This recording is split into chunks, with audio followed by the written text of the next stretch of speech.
নমস্কার দর্শক, এমন একটা ধারণা ভারত এবং বিদেশি ইউটিউবারদের মধ্যে প্রচলিত আছে যে ভারত মেক ইন ইন্ডিয়া প্রকল্পে বিশ্বমানের অস্ত্র বানাতে পারলেও আজ পর্যন্ত একটা আন্তর্জাতিক মানের রাইফেল বানাতে পারেনি। এই মিথ্যে প্রোপাগান্ডার যোগ্য উত্তর হলো SSS ডিফেন্স, যারা বিশ্বমানের আন্তর্জাতিক স্ট্যান্ডার্ড মাথায় রেখে প্রথম সারির রাইফেল, কার্বাইন, সাবমেশিন গান, স্নাইপার রাইফেল তৈরি করে। এদের বিখ্যাত কার্বাইন হলো M72 বা Lanniher 72, যা জার্মান হিটলার অ্যান্ড কক কোম্পানির HK416 এর সঙ্গে সমানে পাল্লা দিতে পারে। এই রাইফেল সম্পর্কে বিশদে বলবার আগে আমরা জার্মান অ্যাসল্ট কার্বাইন HK416 সম্পর্কে কিছু জানব। HK416 এর নির্মাতা জার্মানির ওডেনডর্ফ শহরের হিটলার অ্যান্ড কক। 3.5 কেজি ওজনের রাইফেলের রেঞ্জ 300 থেকে 800 মিটার। এতে 30 রাউন্ডের ম্যাগজিন ব্যবহৃত হয়। এতে gas operated short stroke piston rotating bolt mechanism ব্যবহৃত হয়। মিনিটে 850 রাউন্ড ফায়ার করতে পারে এই রাইফেল। মার্কিন যুক্তরাষ্ট্র, ফ্রান্স সহ উন্নত দেশগুলি এই রাইফেল ব্যবহার করে। ইরাক যুদ্ধ থেকে ইউক্রেন আক্রমণ, বহু যুদ্ধে এই রাইফেল তার যোগ্যতা প্রমাণ করেছে। HK416 এর মতো SSS ডিফেন্সের M72 রাইফেলও 5.56x45 millimetre NATO cartridge ব্যবহার করে। 600 থেকে 800 মিটার দূরত্বে এই রাইফেল লক্ষ্যবস্তুতে আঘাত আনতে পারে। মিনিটে 850 রাউন্ড ফায়ার করে এই রাইফেল। সব থেকে বড় কথা হলো এই রাইফেল HK416 এর মতো short stroke gas piston mechanism ব্যবহার করে। এই রাইফেলের সব থেকে বড় সুবিধা হলো এটা যেমন ভারতীয় সেনাবাহিনীর কথা রেখে বেডে রিকয়েল অত্যন্ত কম রাখা হয়েছে, তেমনি 5.56x30 মিলিমিটার JBPC অ্যামিনিশনে ব্যবহার করার অপশন রাখা হয়েছে। এই M72 এবং HK416 উভয় রাইফেলই ER-15 এর বৈশিষ্ট্য রক্ষিত হয়।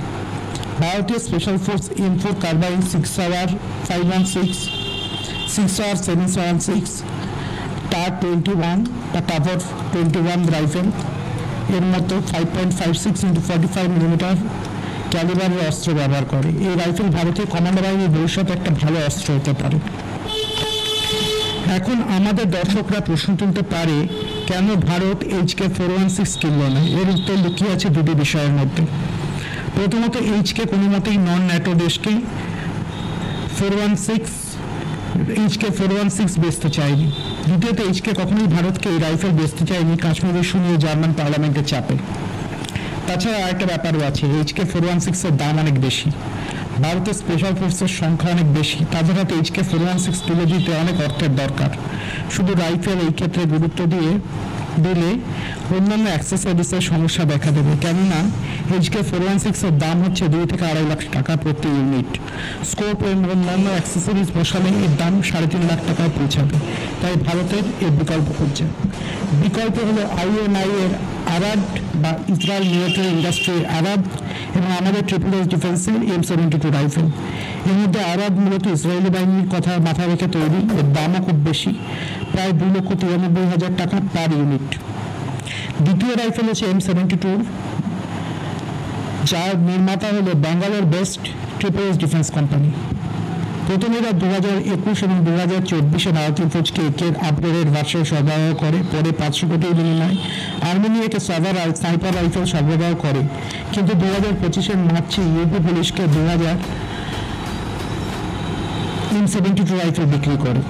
এখানেই কোম্পানির শ্রেষ্ঠত্ব দিয়ে এরা .300 ব্ল্যাক আউট কার্ট্রিজের রাপ্টার রাইফেল যেমন ভারতে তৈরি করেছে, তেমনি 300 মিটার পাল্লার 9x19 মিলিমিটার সাবমেশিন গান বানিয়েছে, যে আগামী দিনে MP5কে রিপ্লেস করবে।